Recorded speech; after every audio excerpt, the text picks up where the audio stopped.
बहुत नम्रता चाहिए रिश्ते निभाने के लिए, क्योंकि छल कपट से तो महाभारत रची जाती है। नमस्कार, मैं हूं कमल श्रीमाली। आप सभी का बहुत बहुत स्वागत आपके अपने चैनल में और मासिक राशिफल सितंबर 2024 के इस विशेष एपिसोड में। ये एपिसोड मिथुन राशि के लिए है और यह राशिफल आपकी राशि नाम राशि अर्थात मून साइन पर आधारित है। हर मासिक राशिफल के विशेष एपिसोड में बहुत सारे सेक्टर पर विश्लेषण किया जाता है, इस बार भी वैसा ही करेंगे। सबसे पहले मैं बात कर रहा हूँ आपकी इनकम और इन्वेस्टमेंट के बारे में। तो आइए अब आरंभ करते हैं मासिक राशिफल सितंबर 2024। जहाँ तक इनकम, गेन, प्रॉफिट, सक्सेस, यश का सवाल है, राशि से 11th हाउस से लाभ भाव से इसका विश्लेषण किया जाता है। आपकी राशि से लाभ भाव के स्वामी मंगल हैं, जो आपकी राशि भाव में विराजमान है। साथ ही साथ शनि जो कि भाग्य भाव के स्वामी हैं, उनकी जो थर्ड दृष्टि है वो लाभ भाव पर है। तो ऐसी स्थिति में आप में से वे लोग जो इंफ्रास्ट्रक्चर से संबंधित या मैन्युफैक्चरिंग से संबंधित कोई भी कामकाज में, उनके लिए सितंबर 2024 ज़्यादा गेन, ज़्यादा सक्सेस, ज़्यादा लाभ का है। जो लोग जो एग्रीकल्चर से संबंधित कोई कामकाज करते हैं, खेतीबाड़ी से संबंधित कोई व्यवसाय करते हैं, अनाज का काम करते हैं, मसालों का काम करते हैं, होटल रेस्टोरेंट का कामकाज करते हैं, या फिर आप कैटरिंग का कामकाज करते हैं, आपके लिए समय, आपके लिए सितंबर 2024 बहुत ज़्यादा लाभदायक है। आप यहाँ पर एक्स्ट्रा ऑर्डिनरी सक्सेस प्राप्त कर सकते हैं और आपके अन्य सोर्सेज से भी आप फ़ायदा उठा सकते हैं। जो लोग जॉब कर रहे हैं उनको जहाँ पर हैं वहीं पर स्थिति रहना चाहिए। ज़्यादा उछल कूद जॉब चेंज करने की या इधर इधर दौड़ भाग की, वो आपके लिए प्रॉब्लम खड़ी कर देगी। इसलिए जो जॉब है उसे बचाने की जुगत कीजिए। जो लोग इंफ्रास्ट्रक्चर के प्रोफेशनल्स हैं या लैंड एंड बिल्डिंग से संबंधित कामकाज करते हैं या रियल एस्टेट से संबंधित कामकाज करते हैं, उन लोगों के लिए यहाँ पर भरपूर मौके मिलने वाले हैं। जो लोग ट्रांसपोर्ट का बिजनेस करते हैं या जो लोग मैन्युफैक्चरिंग से संबंधित कोई न कोई सामान का काम करते हैं, ब्रोकरेज का कामकाज करते हैं, कमीशन का कामकाज करते हैं, उनके लिए भी यहाँ संभावनाएं बहुत शानदार बनी हुई है। जो प्रोफेशनल्स हैं यहाँ पर, जो लोग इलेक्ट्रिकल प्रोफेशनल्स हैं, इलेक्ट्रिकल इंजीनियरिंग है या उनकी बात कर सकते हैं। यहाँ रियल एस्टेट से संबंधित प्रोफेशनल्स की बातचीत आप कर सकते हो, सर्जन की बातचीत कर सकते हो या क्रिमिनल लॉयर की बात कर सकते हो। वो यदि आप में से कोई है तो उनके लिए यहाँ पर संभावनाएं बहुत शानदार है, कमाई के, इनकम के, अपने आप को और बिल्डअप करने के। तो यहाँ पर आप अपने जॉब से, अपने प्रोफेशन से, अपने बिजनेस से कमा सकते हैं, लेकिन आपकी जो एक्सपेंसेज है वो धार्मिक कार्यों में, मांगलिक कार्यों में, तीर्थ जो स्थान घूमने में या पेरेंट्स को तीर्थ स्थान भेजने में, यात्रा करवाने में खर्च ज़्यादा हो सकता है। अर्थात मांगलिक कार्यों में, धार्मिक कार्यों में आपका खर्च ज़्यादा होगा। ये भी आपको ध्यान रखने की आवश्यकता है। आप में से वे लोग जो बिजनेसमैन हैं, यहाँ उनके लिए स्थितियाँ डेयरिंग भी है और साथ ही साथ ये सोच समझ करके काम किया जाए तो और ज़्यादा बेटर कामकाज कर सकते हैं। आप में से वे लोग मेटल्स, मेडिसिन, केमिकल्स का कामकाज करते हैं, पेट्रोलियम प्रोडक्ट का कामकाज करते हैं, या फिर कोई भी ढंग से फैब्रिकेशन का कामकाज करते हैं, लाइजनिंग या लॉजिस्टिक्स से संबंधित कामकाज करते हैं, सर्विस प्रोवाइडिंग सेक्टर से जुड़े हुए कामकाज करते हैं, तो आपके लिए स्थितियाँ यहाँ पर बेहतर बनी हुई है। आपको इन स्थितियों का फ़ायदा उठाना चाहिए। अच्छी अपॉर्चुनिटी आपको मिल सकती है। आप डेयरिंग कर सकते हैं कुछ अच्छे वॉल्यूम में कामकाज करने के लिए, या आपको सही स्थिति लगे तो आप उस चीज़ को ग्रैब कर सकते हैं। तो आपके कामकाज के लिए स्थितियाँ बहुत सुखद है। और आने वाले समय में 18 सितंबर से जो ही शुक्र अपनी खुद की राशि में आ जाएंगे, अर्थात अपनी खुद की तुला राशि में आ जाएंगे, लाभ भाव पर दृष्टिपात करेंगे, तो ऐसी स्थिति में फैशन और cosmetic, readymade garment, event and entertainment, media, electronics, James and jewellery, artificial jewellery या हैंडीक्राफ्ट, एंटीक, शो बिजनेस, उससे संबंधित जो भी कामकाज है उसमें कामकाज करने वाले लोगों के लिए स्थितियाँ और बेहतर बन सकती है। लाभ कमाई के मौके और ज़्यादा आपको डेवलपमेंट दे सकते हैं या आपको वो स्थितियाँ नज़र आ सकती है। तो आइए अब बात करते हैं इन्वेस्टमेंट की। राशि से सेकंड हाउस से इन्वेस्टमेंट पर विचार किया जाता है।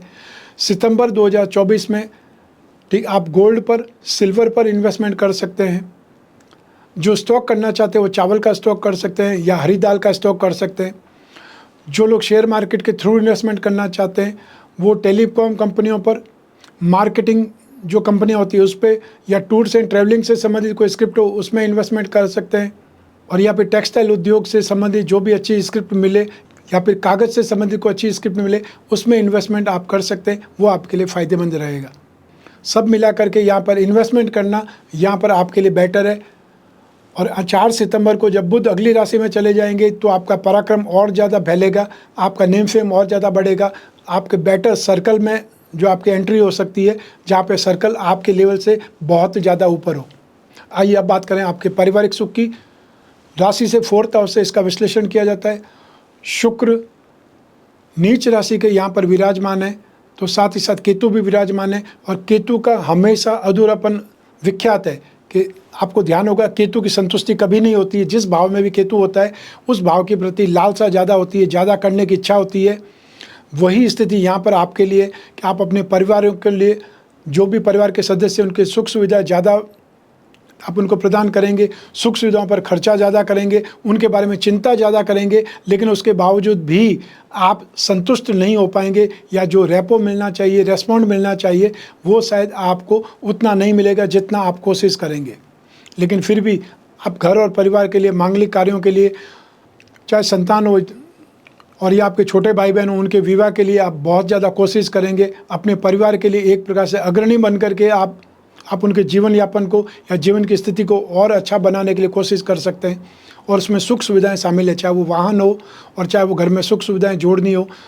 अर्थात या तो आप कंस्ट्रक्शन में पैसा डाल सकते हैं और या फिर अच्छा इंटीरियर करवा सकते हैं, जिससे कि कोई भी आए तो आपका स्टेटस दिखाई दे। तो आइए अब बात करें आपके शिक्षा के सुख की, संतान सुख की। राशि से 5th हाउस से, पंचम भाव से इसका विश्लेषण किया जाता है। और इस भाव का अधिपति शुक्र है, जो त्रिकोण का स्वामी होकर के केंद्र में विराजमान है, चाहे वो नीच राशि के हैं, लेकिन उस पर बृहस्पति की शुभ दृष्टि भी है। तो ऐसी स्थिति में ये राजयोग की स्थिति बनेगी। आप में से वे लोग, वे स्टूडेंट्स जो फैशन से संबंधित या मास मीडिया से संबंधित या एनी टाइप ऑफ डिज़ाइनिंग से संबंधित कोई कोर्स कर रहे हैं, डिप्लोमा कर रहे हैं, उनके लिए स्थितियाँ बहुत ज़्यादा बेटर है। इंटीरियर डेकोरेशन से संबंधित कोई कोर्स कर रहे हैं, या कंस्ट्रक्शन इंजीनियर से संबंधित, कंस्ट्रक्शन डिज़ाइनर से संबंधित कोई भी कोर्स कर रहे हैं, या फिल्म लाइन या मीडिया लाइन से संबंधित, टीवी लाइन से संबंधित कोई कोर्स कर रहे हैं, आप एंकर बनना चाहते हैं या प्रेजेंटेशन करना चाहते हैं, या आप यूट्यूबर ब्लॉगर हैं और अपने चैनल को चलाने के लिए जितने हाथ पैर जो आप मार रहे हैं या जो आप सीख रहे हैं, उसमें आपको सफलता मिल सकती है, उसमें सफलता मिलने के योग है।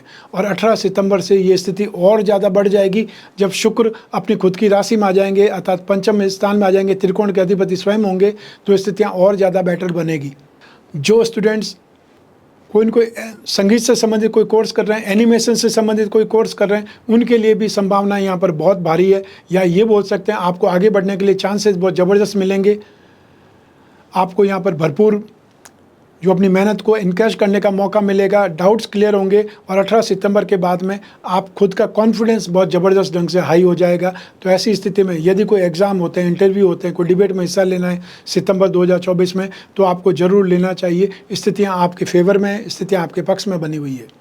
जो लोग बाहर जाकर के स्टडीज़ करना चाहते हैं, उनके लिए भी यहाँ पर संभावनाएँ बन रही है।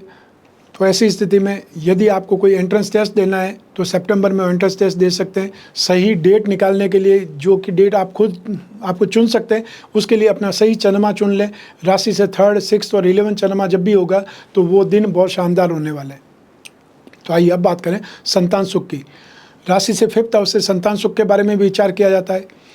तो सितंबर 2024 में संतान के साथ में जो आपका वैचारिक स्थिति है वो बहुत सुखद रहेगी, विचार विमर्श बहुत अच्छे होंगे, रेपो आपका उनके साथ में अच्छा रहेगा, और आपकी संतान अपने क्षेत्र में सीरियसली, गंभीरता से आपको कोशिश करती दिखाई देगी।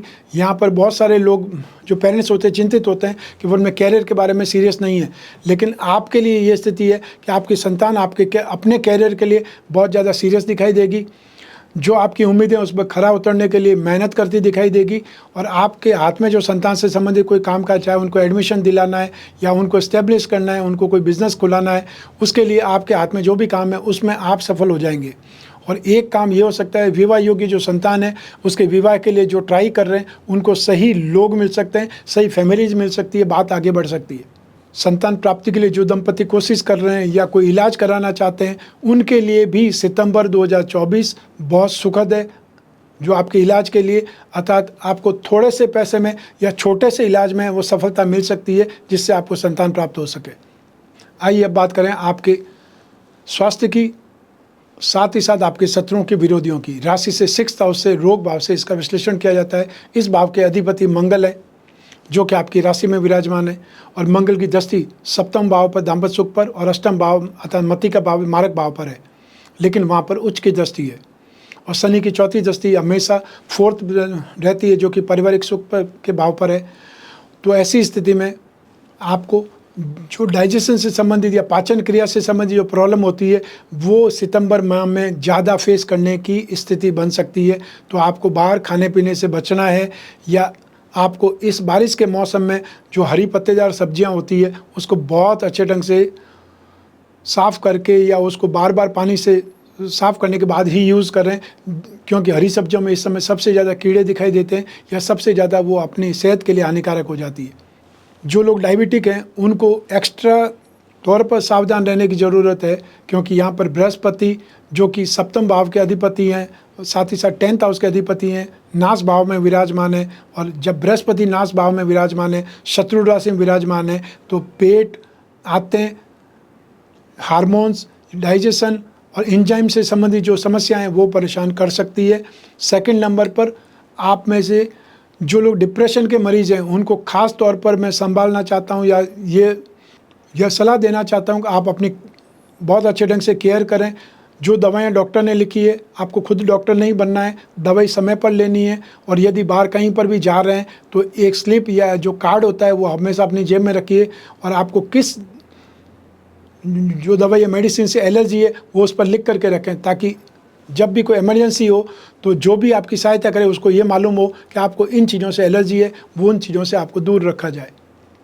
जो लोग वृद्ध हैं या उन लोगों को जो अल्जाइमर्स के पेशेंट हैं या डेमेंशिया के पेशेंट हैं या पार्किंसन के जो पेशेंट हैं, उनको यहाँ पर स्थितियाँ परेशान कर सकती है, दिशा भ्रम का शिकार हो सकते हैं। तो साथ ही साथ यंगस्टर भी यहाँ पर कंफ्यूज हो सकते हैं, ओवर थिंकिंग के शिकार हो सकते हैं, स्टक में आ सकते हैं, या कहीं न कहीं वो अपने आप को बेसहारा महसूस कर सकते हैं थिंकिंग के क्षेत्र में। तो ऐसी स्थिति में आपको ध्यान रखना पड़ेगा, अपने आप को प्रैक्टिकल जोन में रखना पड़ेगा। और जब आपको ओवर थिंक हो रही हो या ऐसी आपको शिकायत है कि आप मतलब सोच विचार में फंस रहे हैं, तो लिखना स्टार्ट कीजिए। उससे आपकी ओवर थिंकिंग की जो स्थिति है उससे आप निकल पाओगे। तो आइए अब बात करते हैं आपके शत्रुओं की, आपके विरोधियों की, या ऐसी स्थिति की जिससे आपको कोई वाद विवाद हो सकता है। तो सितंबर 2024 में आप ऑनलाइन फ्रॉड के शिकार हो सकते हैं, या आपके साथ में धोखा हो सकता है, चीटिंग हो सकती है, आपने कुछ और समझा और निकला कुछ और। ये स्थितियाँ ज़्यादातर बनती है कि लोग सड़क पर खड़े होते हैं और कोई भी गहना फेंक देते हैं, जबकि वो गहना नकली होता है, और लोग उस जाल में फंस जाते हैं, अपने घर से पैसा ला करके उसको देते हैं और वो नकली चीज़ घर ले जाते हैं। जब बाद में मालूम करते हैं तो उनको पता पड़ता है कि ये तो नकली है, फ्रॉड का शिकार हो गए, धोखे का शिकार हो गए। तो ऐसी स्थिति में ऑनलाइन फ्रॉड के शिकार हो सकते हैं। तो ऑनलाइन का फ्रॉड का शिकार होने से आपको अच्छा है कि आप खुद अपने आप को स्ट्रांग बनाएं, प्रैक्टिकल बनाएं, और अपने घर वालों को भी इतना प्रैक्टिकल बनाएं कि कोई भी मैसेज आता है, लोग इतने शातिर हो चुके हैं कि आपको सिर्फ यस और नो में मतलब जो आंसर पूछते हैं उसमें भी लोग धोखेबाजी का शिकार हो जाते हैं, उनके बैंक बैलेंस साफ हो जाते हैं। तो ऐसी स्थिति में आपको एक बैंक अकाउंट ऐसा रखना चाहिए जिसमें आपको इंटरनेट नहीं हो, इंटरनेट के थ्रू आपको कोई भी उसमें कामकाज करने का तरीका नहीं हो, सब चेक से ही वो काम चले। वो आपका सेफ अमाउंट हो सकता है जो आपके हमेशा काम आएगा। आइए अब बात करें आपके गृहस्थ सुख की, दाम्पत्य सुख की। राशि से सप्तम भाव से इसका विचार किया जाता है। सप्तम भाव के अधिपति बृहस्पति हैं जो नाश भाव में विराजमान है, शत्रु राशि में विराजमान है। तो ऐसी स्थिति में आर्ग्यूमेंट या ये बोल सकते हाइपर होने की स्थिति हो सकती है। मंगल आपकी राशि में विराजमान है, मंगल की सीधी दृष्टि सप्तम भाव पर है, तो मंगल के अंदर क्रोध और आवेश है, वो आवेश दिखा सकता है। तो मंगल उसके साथ में एनर्जाइज भी करता है, अर्थात एनर्जी भी आपकी हाइपर होगी, तो साथ साथ गुस्सा भी आपको आएगा, क्रोध भी आएगा, आवेश भी आएगा, ये सब स्थितियाँ भी होगी। और बृहस्पति खुद शत्रु राशि में, ऐसी स्थिति में आपको धार्मिक समारोह में, मांगलिक समारोह में, या अपने शहर से बाहर जाने की स्थिति बन सकती है, या आपको जाना पड़ सकता है। 18 सितंबर के बाद में जरूर स्थितियाँ सुखद बनेगी, अर्थात जो दाम्पत्य सुख की स्थिति है वो बेहतर बनेगी, आपसी समझ है वो विकसित होगी, या जो भी आपके मतभेद हैं वो वहाँ पर गौण हो जाएंगे और वापस स्थितियाँ सामान्य होने लगेगी। लेकिन ये बोल सकते हैं तीर्थ स्थानों पर समारोह में जाने का मौका जरूर मिलने वाला है। यात्राएं आपकी सितंबर माह में होने वाली है, ये निश्चित है। आइए अब बात करें उन लोगों की जिनके जीवन में कोई गहरी फ्रेंडशिप चल रही है, या वे लोग जो कोई न कोई प्रेम प्रसंगों में है या रिलेशनशिप में, तो उनके लिए राशि से 5th हाउस से विश्लेषण किया जाता है। सप्तम भाव और शुक्र की इंपॉर्टेंस भी रहती है। तो यहाँ पे सप्तम भाव के अधिपति बृहस्पति वो तो नाश भाव में है। राशि से पंचम भाव के अधिपति शुक्र यहाँ पर नेगेटिव या नीच राशि के हैं। तो ऐसी स्थिति में 18 सितंबर से जो आपका रिलेशनशिप है, जो आपकी दोस्ती है, वो यहाँ पर सामान्य हो सकती है, स्नेहमय हो सकती है। उससे पहले तक आपको अपने आर्ग्यूमेंट पर ध्यान रखना है, अपने खुद के जो विचार है उन पर लगाम लगानी है, क्योंकि शुक्र नीच राशि के केतु के साथ में, जिसको ज्योतिष की भाषा में कामांध बोलते हैं, अर्थात ऐसी स्थिति आपके व्यवहार को नेगेटिव बना सकती है, आपको नीचे लेवल पर ले जा सकती है, और एक बार आपका खराब डिसीजन आपके रिश्ते में दरार डाल सकता है, रिश्ता आप खो सकते हैं, बदनाम हो सकते हैं। उससे अच्छा है कि आप 18 सितंबर तक अपने आप को कंट्रोल करें, अर्थात सावधान रहें, हाइपर नहीं बने, अधिकारों की डिमांड नहीं करें और मन में कोई गलत विचार ना आने दें। ये सबसे ज़्यादा सही है। 18 सितंबर के बाद में आपकी रिश्ता, आपकी दोस्ती बहुत बेहतर ढंग से चलेगी, स्नेहमय एटमॉस्फेयर रहेगा, या आउटिंग पर जाने के मौके मिल सकते हैं, वो स्थिति सुखद रहेगी। और जो सिंगल हैं उनके लिए भी कोई न कोई फ्रेंडशिप में आने के मौके मिलेंगे। आइए अब बात करें हाउसवाइफ की, अर्थात गृहिणियों की। सितंबर 2024 में आपके रिश्ते यूँ तो सामान्य चलेंगे, अर्थात जो आपके ससुराल वाले हैं, जो घर वाले हैं, उनके साथ में सामान्य स्थिति चलेगी। आप भी गंभीरतापूर्वक उनकी सब देखभाल करेंगी। लेकिन फिर भी आपके हस्बैंड से जो बड़े भाई बहन हैं, उनके साथ में विवाद हो सकता है। वो आपके जीवन में कुछ न कुछ ऐसे कारनामे कर सकते हैं जिससे एक प्रकार से वातावरण खराब हो जाए या रिश्ता खराब हो जाए। वो हो सकता है वो आपको जानबूझ करके साजिश कर सकते हैं, बदनाम कर सकते हैं, या आपको इतना ज़्यादा हैरेस कर सकते हैं कि आपको ऐसा अंदाज़ा हो जाए कि वास्तविक दुश्मन कौन है, ये आपको समझ आ सकता है। दाम्पत्य सुख में भी स्थितियां 18 सितंबर तक कुछ न कुछ ढंग से खराब रहेंगी, गड़बड़ जाला रहेगा। तो ऐसी स्थिति में आपको अपने परिवार को भी एक सुरक्षित रखना है तथा अपने जीवन को भी बचाना है, वैवाहिक जीवन को भी बचाना है और अपने सम्मान की रक्षा भी करनी है। जहाँ गलत होता है, जो आपके ऊपर गलत आचरण करे, उसका आपको सामना करना ही चाहिए, चाहे वो कोई भी हो, चाहे आपकी जेठ जेठानी है और चाहे आपके हस्बैंड के बड़े भाई बहन हैं, या और कोई घर में मेहमान आकर के भी आपको कुछ सुना के चला जाता है, आपके आत्मसम्मान को ठेस पहुंचाता है, तो आपको उसका सामना करना चाहिए, जवाब देना चाहिए। क्योंकि एक बार अगर आप नहीं बोलेंगे तो उसकी हिम्मत बढ़ जाएगी बार बार बोलने की। आइए अब बात करें आपके जॉब, प्रोफेशन, कैरियर या बिजनेस की। राशि से 10th हाउस से इसका विश्लेषण किया जाता है, और राशि से 10th हाउस के स्वामी बृहस्पति है, जो नाश भाव में विराजमान है, और राशि से 10th हाउस में राहु विराजमान है, शुक्र और केतु की दृष्टि है, और आने वाले 16 सितंबर से सूर्य की दृष्टि भी राशि से 10वें भाव पर होगी। तो ऐसी स्थिति में आप में से वे लोग जो MNC में कामकाज करते हैं, IT सेक्टर में प्रोफेशनल्स हैं, या एब्रॉड से संबंधित कोई कामकाज करते हैं, इंपोर्ट एक्सपोर्ट्स के अंदर कोई न कोई कामकाज करते हैं, चाहे वो C&F एजेंट है, क्लियरिंग एजेंट है, या कुछ और ढंग से भी उसके सपोर्टिव जो एलिमेंट होते हैं, बिजनेस होते हैं, उसमें आप कामकाज करते हैं, तो आपके लिए ये समय अच्छा है।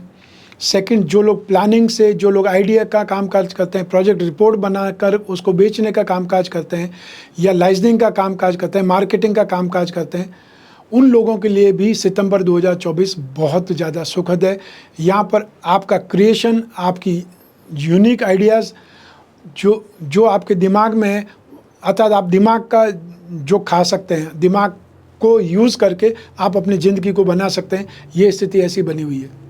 वो लोग जो फैशन एंड कॉस्मेटिक्स से संबंधित कामकाज करते हैं, रियल एस्टेट से संबंधित कामकाज करते हैं, शो बिज़नेस का कामकाज करते हैं, या फिर वे लोग जो event and entertainment, handicraft, antique, show business, import export, इससे संबंधित जो लोग भी कामकाज करते हैं, उनके लिए भी यहाँ पर स्थितियाँ बहुत सुखद बनी हुई है। 16 सितंबर से जो अनाज का कामकाज करते हैं, जो लाइसेंसिंग का कामकाज करते हैं, जेम्स एंड ज्वेलरी का कामकाज करते हैं, उनको भी सपोर्ट मिलने वाला है। तो ऐसी स्थिति में ध्यान किसको रखना है? जो लोग जो एजुकेशन सेक्टर में अपना कामकाज चला रहे हैं, जो राजनीति के क्षेत्र में है, वे लोग जो बेकरी, कन्फेक्शनरी से संबंधित कामकाज करते हैं, उन लोगों को ध्यान रखना पड़ेगा कि उन लोगों के यहाँ जो गवर्नमेंट डिपार्टमेंट होते हैं, उनकी विजिट हो सकती है। तो अपने आप को बहुत ज़्यादा साफ़ सुथरा रखें। जो भी आप कामकाज करते हैं उसमें एक प्रकार से क्वालिटी मेंटेन करें, वही आपके लिए सुखद रहने वाला है। जो लोग जॉब में हैं, जॉब स्विच करने की जो सोच रहे हैं, ये समय सही नहीं है जॉब स्विच करने का, इसलिए शांत बने रहें। जो आपके पास जॉब है उसको कंटिन्यू करें, उसमें मेहनत करें, गॉसिप में ना उलझें। जो प्रोफेशनल्स हैं यहाँ पे, आईटी प्रोफेशनल, सॉफ्टवेयर से संबंधित प्रोफेशनल्स या फिर एमएनसी के प्रोफेशनल सबसे ज़्यादा यहाँ सर्वाइव करेंगे, सबसे ज़्यादा बेहतरीन ढंग से कामकाज करेंगे। जिन लोगों के पास जॉब नहीं है वो ज़रूर जॉब प्राप्त कर सकते हैं, चाहे वो जॉब टेम्प्रेरी हो, कॉन्ट्रैक्ट बेसिस हो, आपको जॉब एक्सेप्ट कर लेनी चाहिए। खाली बैठ रहने से अच्छा है, कुछ न कुछ सीखने को मिलेगा। तो आइए अब बात करें मासिक राशिफल सितंबर 2024 के उपायों के बारे में। राशि से 12th हाउस में बृहस्पति विराजमान है। बृहस्पति आपकी राशि कुंडली में सप्तम भाव अर्थात दाम्पत्य सुख और जो गृहस्थ सुख है उसके स्वामी है, और राशि से 10th हाउस का मतलब आपका career, job, profession, career, business के स्वामी है, वो नाश भाव में विराजमान है। बृहस्पति के जितने उपाय करेंगे इन दोनों ही भावों का शुभ फल आपको मिलने लगेगा, या जो नेगेटिविटी है उसमें आप कम ही कर सकते हैं। तो उसके लिए क्या करना है, आपको नित्य प्रतिदिन जो भी आपके घर में विष्णु की प्रतिमा है उस पर अभिषेक करना है। अतः जो अभिषेक करते हैं उस जल में 2 बूंद इत्र की डाल दें, ठीक, अब उससे अभिषेक कर सकते हैं, या फिर दूध में केसर डाल करके उससे अभिषेक कर सकते हैं। जो भी अभिषेक करें, ओम नमो भगवते वासुदेवाय, ये 12 अक्षर का मंत्र है, इससे अभिषेक करते रहें, या फिर विष्णु सूक्त जिसको आता है विष्णु सूक्त आप बोलते रहें और अभिषेक करते रहें, या फिर यूट्यूब में चला सकते हैं। कोई आपके पास म्यूज़िक इक्विपमेंट है उसमें रिकॉर्डिंग करके भी विष्णु सूक्त चलाया जा सकता है।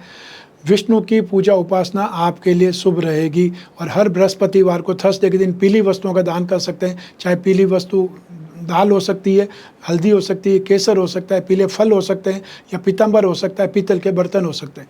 रत्नों के बारे में बात करें तो आप अपनी राशि के जो 3 त्रिकोण हैं उसमें पन्ना, हीरा और नीलम रत्न या उपरत्न हो, उनको एक साथ में पहनने, कोई भाग्यवृद्धि रत्न लॉकेट कहा जाता है, वो आप पहन सकते हैं। और जो लोग अपने राशि कुंडली के धन भावों को, लक्ष्मी योगों का फ़ायदा उठाना चाहते हैं, वे लोग मिथुन राशि का लक्ष्मी योग रत्न लॉकेट धारण करें।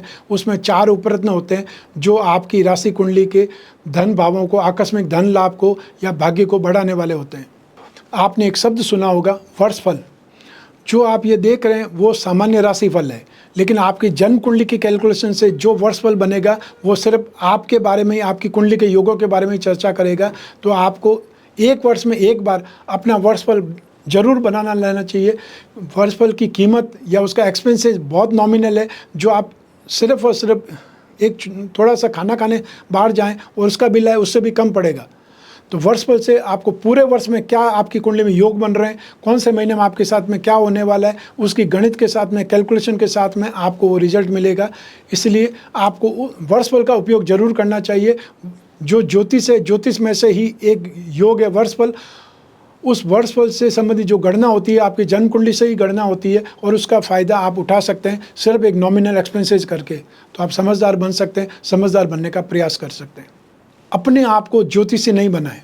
जो हर व्यक्ति जो भी YouTube देखता है, जो भी कहीं ना कहीं कुछ भी चुटकुले देख रहा है, या कोई भी चीज़ आप पढ़ रहे, पढ़ने वाली स्थिति तो बंद हो गई।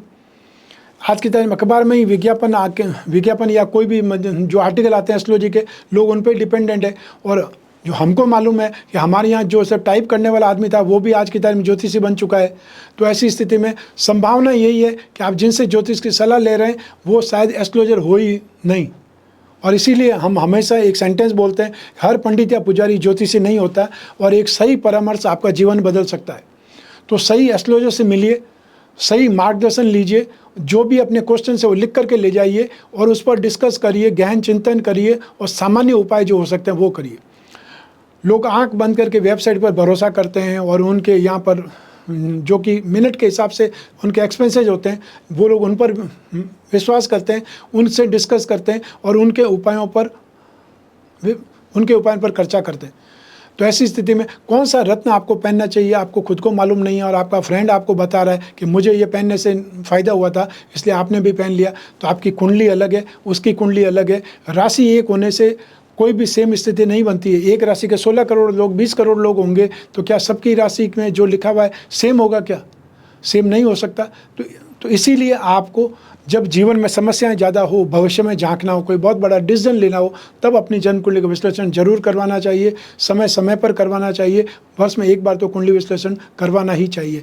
जो आपके फैमिली एस्ट्रोलॉजर हैं, जिनको आप जानते हैं, या जिनका जो विश्लेषण है आप पर सटीक बैठता है। सटीक बैठने का मतलब 50% भी आपके ऊपर अगर वो डेट मिल जाती है तो आप ये गनीमत समझिए कि आपके आप सही सलाह आपको कहीं से मिल रही है। आप अपने पाँव में ये नंबर लिख लीजिए, ये करने से या मतलब सुबह उठ करके कुछ भी बोलने से पैसा ही पैसा आ जाएगा, ये करने से पैसा आ जाएगा, 5 लौंग रखने से पैसा आ जाएगा, शक्कर ज़मीन में दबाने से पैसा आ जाएगा। ये चुटकुलेबाजी, ये टोटकेबाजी से ज़िंदगी नहीं चलने वाली है। ज्योतिष ये नहीं है। जिसको वैदिक ज्योतिष बोलते हैं वो सैकड़ों सालों से चली आ रही वैदिक उपाय ही सबसे ज़्यादा सक्षम है, कारगर है। और क्योंकि आज के युग में लोग जो हथेली पर सरसों उगाना चाहते हैं, इसलिए लोगों को उन उपायों पर जो कि लंबे चलते हैं, जो कि खुद करने पड़ते हैं, उनमें उनको भरोसा नहीं है।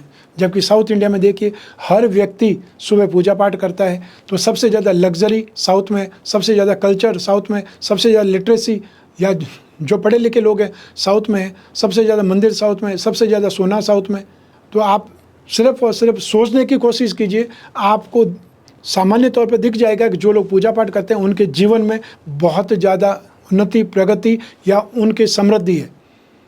तो सही ढंग से जब आप करेंगे, सही ढंग से पूजा पाठ करेंगे, सही ढंग से ग्रहों का दान पुण्य करेंगे, उससे आपको फ़ायदा ज़रूर मिलेगा।